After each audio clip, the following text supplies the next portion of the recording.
Hello, my name is Glenn Dyer, and you are watching a Dyer-Situation. Today I'm seeing The Visit, which is M. Night Shyamalan's latest flop. Well, I don't know if it's a flop, I haven't actually looked it up, but latest terrible movie. Latest movie.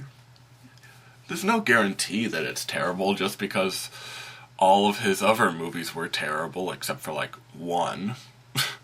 Like the first one. But, I'm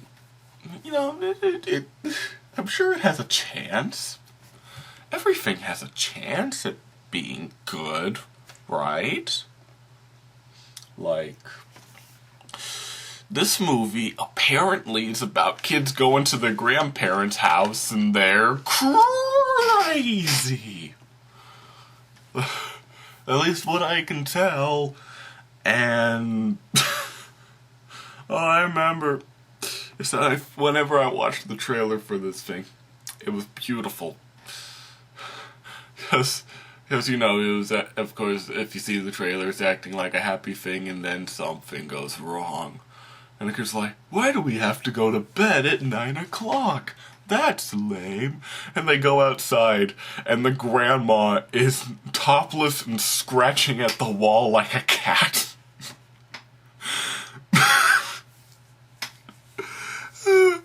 And they're showing things off, and the cinematography is all weird, like Shyamalan likes.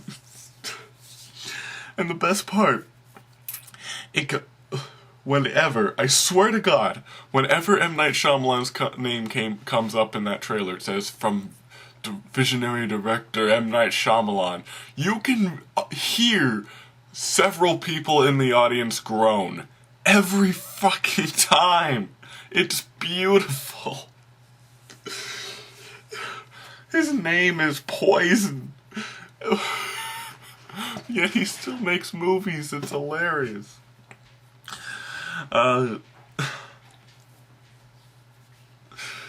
So, I'm expecting this to be incredibly stupid, with an incredibly stupid twist, because he still keeps that up, because why the hell not? Wondering what the twist for this movie is gonna be. The crazy grandma. I'm going to guess a wizard did it. You heard it right here first. A wizard did it. That is my guess for the twist of this movie. And until next time, I'm just going to switch to after. Sorry, I'm kind of tired. Okay. So here's the thing.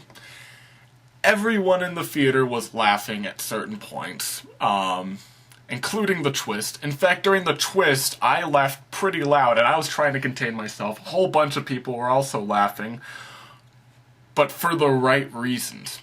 Here's the thing. Where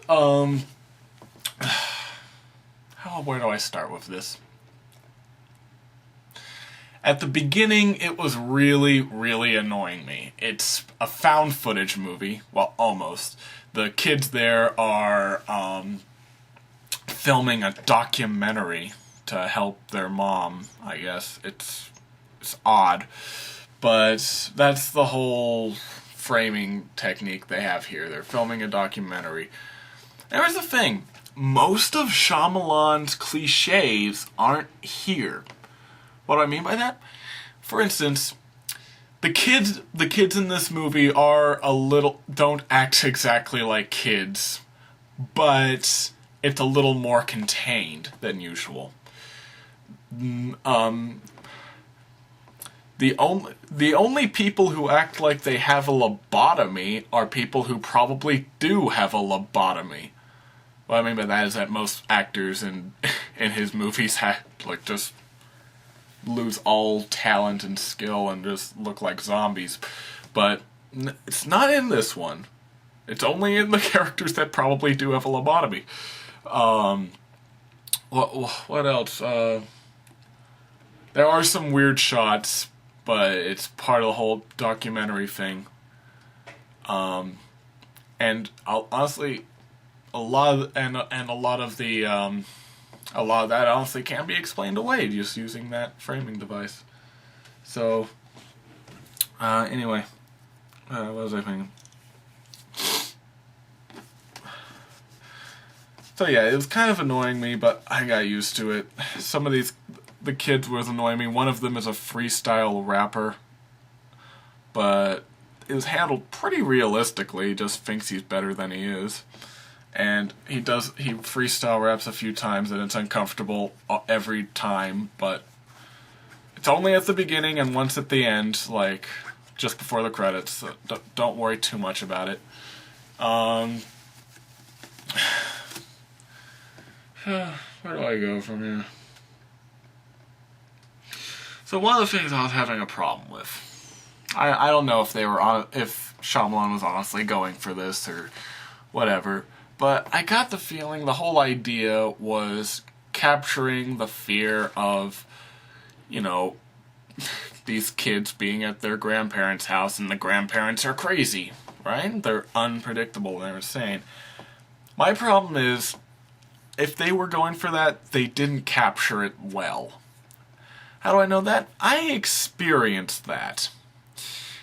I lived with my grandma for, I don't know, less than a year, but I was in her care, and she was having an onset of senility while I was there.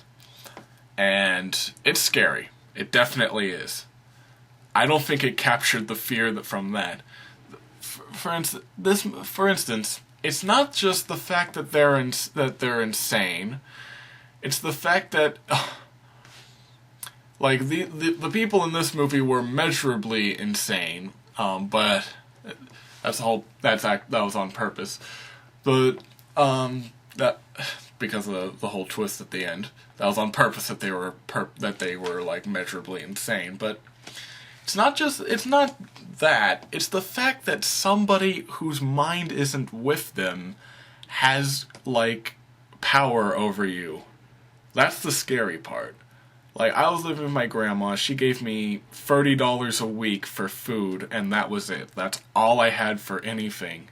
And at any moment, she could either not have any money for me at all. She could forget who I was. She could forget why I'm living there. And it was scary. That's the scary part of it. But you don't quite get that with this. You get something else, something a little less realistic, and I think it didn't hit home as well. However, here's the thing. The twist came up. It's M. Night Shyamalan. He always has a twist. I don't know why he sticks to that, but in this case, it works.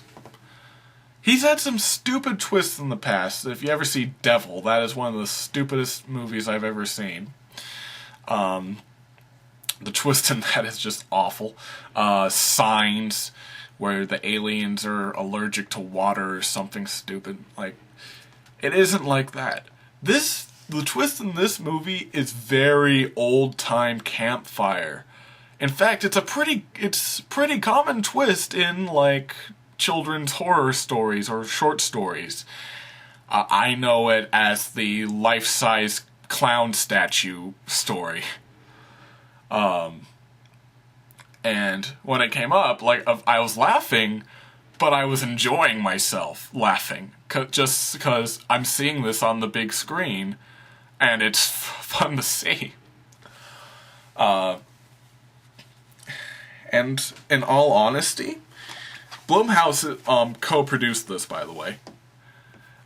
If all horror movies were like this, like had the same style, had that kind of twist in it, had that campfire feel, and the goofiness about it, if mainstream horror films were like that, instead of like what most of Blumhouse makes, we'd be living in a much better world, I swear. I swear. This movie, for all its faults, is enjoyable. It's entertaining. I was entertained. I wasn't scared, no, but I was entertained. It was interesting to watch. it wasn't like every other goddamn horror movie that comes out. I'd want every movie to be like this. Honestly. Believe it or not, I'd rather have every horror movie ever comes out be a Shyamalan than what is usually made. And then there's weird things that they have in there. Like, for instance, the kid's father just left. And so they developed actual psychological issues after he left, like abandonment issues. The girl couldn't look in the mirror at herself. She's the one doing the documentary. She can't actually look at herself in the mirror.